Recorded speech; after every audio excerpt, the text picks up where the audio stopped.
Hey, what's going on, guys? It's Modern, and we're back with another episode of Road to the Top, still using the same Salamence and Dual Primal team. Last episode, we actually won our two battles, and yeah, let's see if we can do the same again today. Just gonna start straight off with the episode. Not really. No, actually, I forgot to say something. I have 500 subscribers, which is pretty cool. It's not that many. I mean, it's a lot of people definitely, but lots of inactive subscribers as part of that 500. But still cool. I reached that milestone, which is really nice. First opponent's gonna be I don't believe saw it right. I think it was 1600s. Gonna be a Rayquaza Kyogre team with Crobat, Ferrothorn, Thundurus, and Weavile in the back. So it looks like they are very, very anti-Kyogre on their team. One thing I will note is that they are pretty weak to my Trick Room mode. They don't really have any good answers to Cresselia from the looks of it. I mean, Weavile does do a lot of damage, and I guess his Rayquaza and Kyogre do a lot of damage, but um, I don't really anticipate Weavile to come in this match. I don't anticipate Crobat to come either. I think they'll bring Rayquaza, Kyogre, Ferrothorn, and probably Thundurus or Weavile, I'd imagine. Straight off the bat, I'm just going to lead Salamence Cresselia, I think. Um, Actually, I'm not too sure.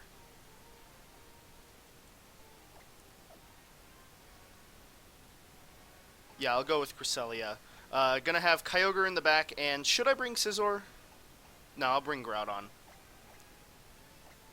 So the reason I had a bit of a dilemma right there is because I am able to use Talonflame against these teams. One of the main issues is that they can also set up their own Tailwind, and although it's unlikely they would actually bring the Crobat for that match, I still don't want to have to deal with any potential speed ties between Kyogres.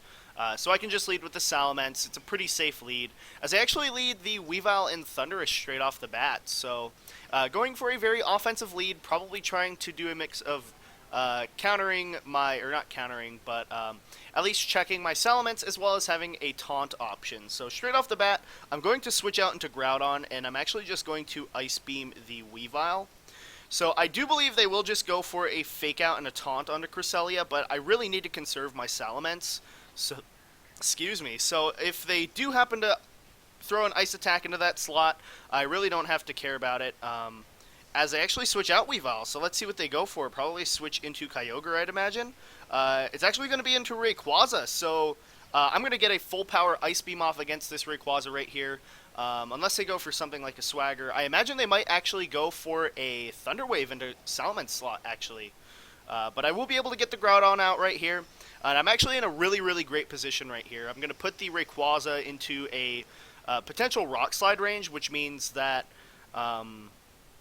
really I'm just going to be able to dish out a lot of damage right here. I don't anticipate them to go for a taunt either. Let's see, they do go for the Thunder Wave onto Cresselia, surprisingly enough. I really did not expect that, given that if Salamence attacked right there, they'd be in a bad position. I do get the Ice Beam off successfully, though. It's going to do a lot of damage right here. Let's see if it can pick up the knockout. Actually, just short of the knockout, but that's completely fine. My opponent really had... From the looks of it, they really didn't have any good options right there, I guess. I mean, if I were them, I would have fake-outed the Cresselia and gone for a taunt. Just because if I did have the Trick Room up right now, they basically like automatically lost the game. And so I think I can just go for a Rock Slide and an Ice Beam this turn.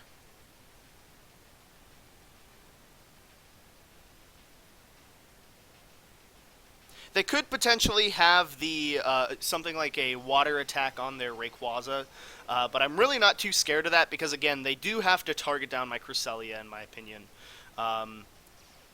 Just because if I do get up the Trick Room, it is so hard for them to come back at this point. They actually have Hidden Power on their Thundurus, going for the Hidden Power Ice, I'd imagine. No, actually Ground, and it's... Is that Choice Specs or Life Orb? No, that's Hidden Power Water Thundurus. And it is Life Orb, so okay, that's going to do a lot of damage right there. Dragon Ascent coming out onto Cresselia, probably going to do about half, maybe a little more. Just given that they aren't Life Orbed. No, they're choice banded actually. This ice beam right here is going to do a lot of damage, but oh yeah, I forgot it's resisted because of that too. Um, so I guess this means that Salamence is pretty safe right here.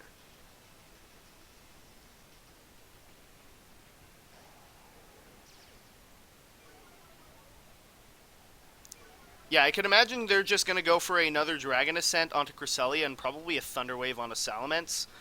So what I'm going to do right here is I'm just going to Mega Evolve Protect and then just go for a Ice Beam onto the Thundurus again.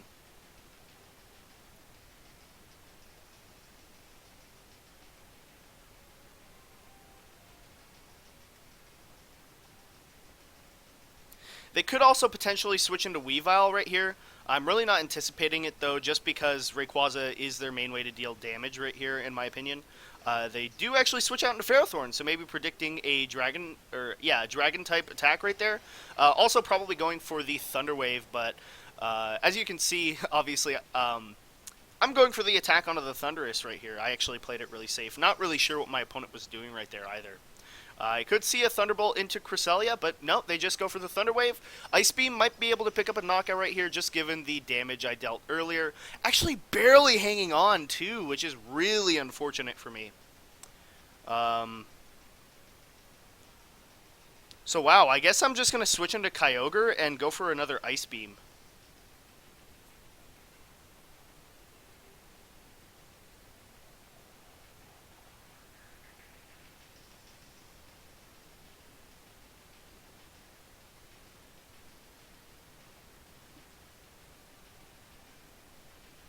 See, I think that had to be a damage roll right there.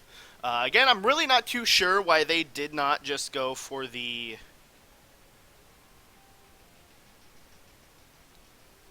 attack on a Cresselia right there.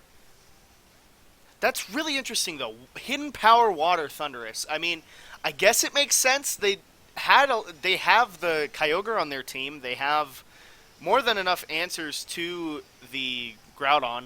So I guess it's just one of those weird techs. Fortunately, though, this is just one of my opinions because I have seen people use Hidden Power Water on things before. As actually protect the Ferrothorn too. Probably going for a Thunder Wave again, I'd imagine. So that's completely fine. I'm going to be able to KO this Thundurus if they do not fully paralyze Cresselia right here. Alright, and I'm able to get the Ice Beam off.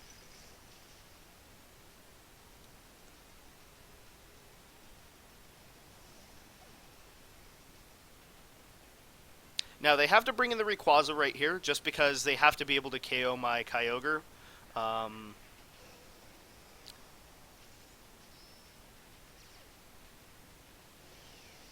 Yeah, I mean, they have to target down the Kyogre right here, I think. They could go for a Power Whip, but that's not going to pick up the knockout. So I'm just going to go for a Protect and another Ice Beam into the Rayquaza right here. Okay, I get fully paralyzed with Kyogre. That's actually really, really bad. They do go for the Extreme Speed, though. Really not sure why they would go for that move over a Dragon Ascent, given that Origin Pulse still picks up the knockout. But unfortunately, they do get the Power Whip off through the full paralysis, and Kyogre actually survives, so my bulk is definitely paying off right here. But I just see them going for a Extreme Speed onto my Salamence, and then probably another attack into my Kyogre.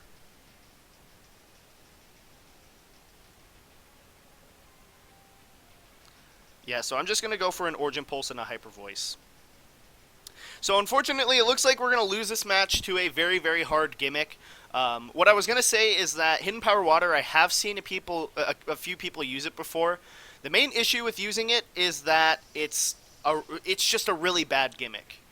Because if you do happen to play in best of 3 against somebody, then they have absolutely no way to pull it off a second time, in my opinion. It's really, really dumb how a gimmick like that can work.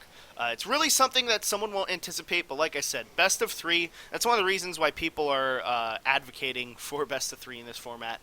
Something like that, it's the issue with Hidden Power Water is that it's so situational because it's only useful against Groudon. One Pokemon in the entire metagame that it's good against. Groudon's really common, but first of all, you have Rayquaza Kyogre. Not many people will bring Groudon in that matchup anyway. Um, but yeah, right here, I'm just going to go for a Protect, and hopefully they will miss a Icicle Crash. I guess that's my only real way to win right here. They do go for the Fake Out and probably a Gyro Ball. Yeah, so again, they're going to have to go for the Icicle Crash. I don't think Ice Punch KOs right here. It's probably a roll, given that they aren't intimidated. And I just have to go for a Double Edge right here. Hope they aren't the Focus Sash. And they are actually the Ice Punch variant, and it does pick up the one-hit knockout right there. So like I said, that first match right there was dictated by a very, very, very heavily best-of-one based gimmick. I'm really not sure why they would go for Hidden Power Water over Ice, just given that their Thundurus had no real options against Salamence. And one of the issues I see with their team is that Salamence can literally just run rampant against their entire team. Like, if you lose one of your main options to defeat Salamence, you're basically relying on the Thunder Wave, and if I did get my Trick Room up, then it would just sort of work against them. They would get a 25% chance to have me do less damage, but really doesn't matter that much. So I am actually a little bit mad about that first match. I was set to win, but unfortunately my opponent had a gimmick that I had no way to play around. I will emphasize, though, that they probably should have double attacked into my Cresselia, because if I did go for the Trick Room that turn, or for the turn before, they pretty much lost the game immediately, because I could just skill swap Rock Slide, and it would get the double knockout, it would reset my weather. But there was really no reason for me to play it safe that turn, I think. My opponent had no way to play around the Trick Room mode. But like, I think the only way they could have won if I did set up the Trick Room was if they doubled into that slot, which is what I predicted. Next opponent's going to be Patio from Spain, a 1637 rank. Fairly moderately sort of standard team right here. They do have the Kangaskhan, Xerneas, and Groudon setup that is fairly common right now. They are rocking the Cresselia and Ferrothorn over the more usual Salamence and Talonflame, though. So I see that Salamence is going to be really, really good in this matchup right here. Scizor as well, just because it beats pretty much everything besides the Groudon 1v1. And I can easily just play with my own Kyogre to beat that. So I'm assuming that automatically they're going to have the Kangaskhan and Cresselia. I think Kangaskhan makes a lot of sense for this match, just given that it helps him with the Kyogre, as well as being able to fake out support with his team. Excuse me. I don't really see a reason for him to bring Smeargle to this match, though. I'm probably just going to lead my Scizor and Groudon, I think. And I might just go for Kyogre Cresselia in the back. Because Salamence, although it does do a good job against half his team, I think he needs more answers to the Salamence, so he might bring the Xerneas. But I don't want to lead that's super, super weak to the Smeargle either. Because what this allows me to do is when I lead with Scizor right here, if they are a Trick Room, Smeargle, what I can do turn 1 is I can just go for a Feint and a Fire Punch, just guaranteeing the knockout turn 1 because I do outspeed. And they do lead the Groudon and Cresselia this first turn. So really good lead for my opponent right here. Puts them in a really good position because they easily threaten both of my Pokemon. Most likely, I would anticipate them to either go for an Earth Power, either an Earth Power into my Groudon or maybe a Precipice Blades. But I am just going to go for the Feint Precipice Blades play right here. If they do Protect, trying to play it safe, then I almost automatically win the match just because Scizor will be able to pick up a knockout the following turn. So I'm hoping that my opponent just goes for the Protect and Trick Room play right here. I do think they have to play a little bit around the Scizor this match, though, so that's also something to note.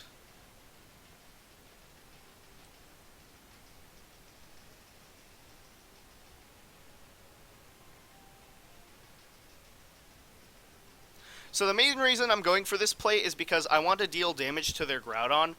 Even if they do KO one of my Pokemon right here, Kyogre can basically sweep through their team the moment that I get rid of their Weather Setter right here. Precipice Blades is going to connect, so hopefully going to do about 50% right here. Actually does a lot more, so they might be a faster build just like me. They do go for the Eruption, though. Probably going to knock out the Scizor, I would imagine. Actually doesn't. So this is really big right here. And are they going to go for the Trick Room? They are. So this is actually a really bad position for my opponent now. They really don't have many options right here. I believe Bug Bite picks up the knockout. I'm going to do a little calc real quick, but I am Life Orb Scizor.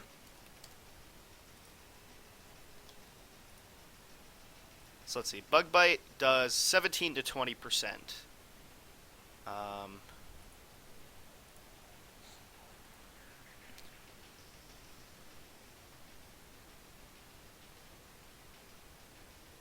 Okay, yeah, I think I can afford to go for that play. I'm just going to Bug Bite their Groudon and go for a Fire Punch into their Cresselia.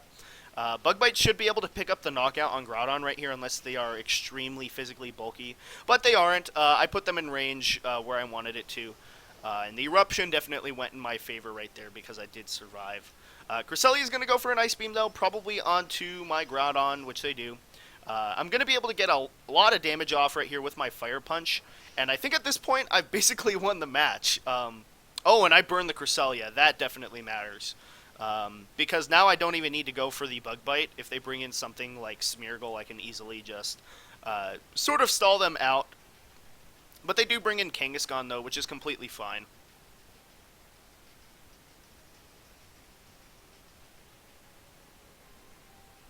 What I'm actually going to do this turn is, I think, protect Scizor. Do I even need to protect Scizor? I don't. I can just go for the Bug Bite and the Fire Punch into the Kangaskhan.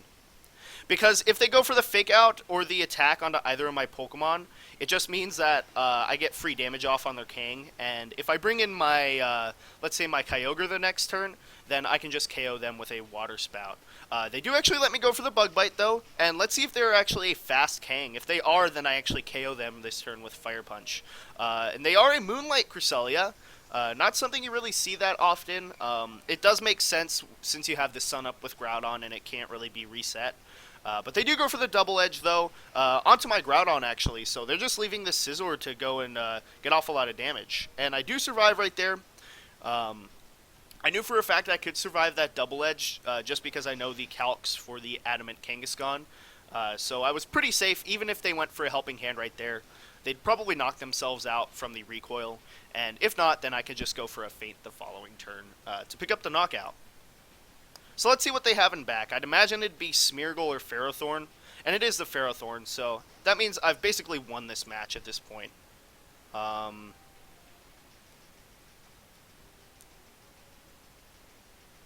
So let's see.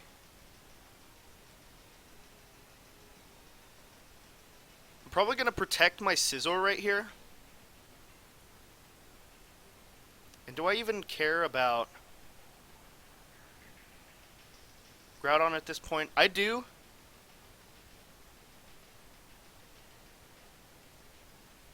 So I'm actually going to protect my Scizor switching Cresselia. And then from there I can just go for a Helping Hand Bug Bite under the Cresselia to pick up the knockout. I really don't want to risk getting frozen on my Kyogre. Because that would put me in a really bad position because I would have to fight through those Ice Beams. The freeze turns, and that would easily put my opponent into a position where they could win. They do just double attack, though, going to go for the Ice Beam on Cresselia. Let's see if they can pick up a freeze, and they don't, actually, so that's really great for me. The Trick Room is going to be up one more turn, though, so I'm still in a really fantastic position. I'm just going to switch out my Scizor into Kyogre right here, I think.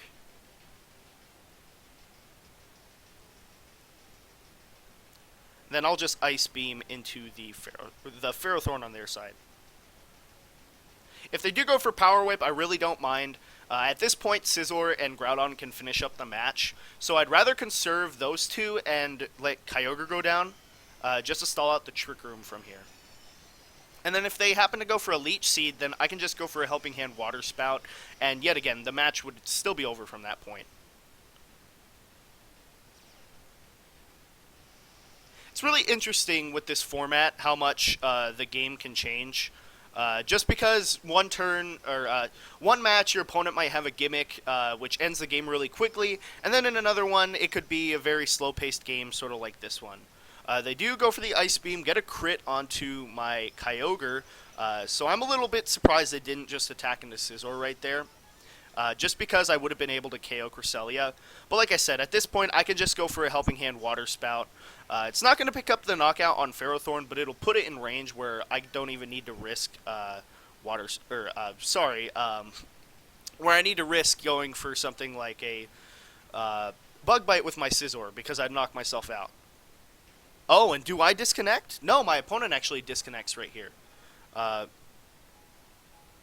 did I actually disconnect? I'm not really sure right there. I know I had the match won. I'm not really sure why my internet would shut out right there because I have a bunch of stuff open right now on my computer. Not really sure. I'll actually get back to you guys next episode if that did count for a loss, but I'm almost certain that it didn't. I believe we were in the 1620s for our rating, but I know for a fact right there I would have won unless my opponent actually got the disconnect on my side, which would have been very, very unfortunate. Anyway, guys, thanks for watching. It's always really great to make these episodes. I really enjoy making them. It helps me sort of get my thoughts out loud, makes it a little bit less awkward, and it actually helps me sort of learn how to play the game a little bit better. It helps me think through some of the things that I'm doing, and it also sort of keeps me from overthinking things, just because I am talking out loud. But yeah, anyways, guys, thanks for watching, as always.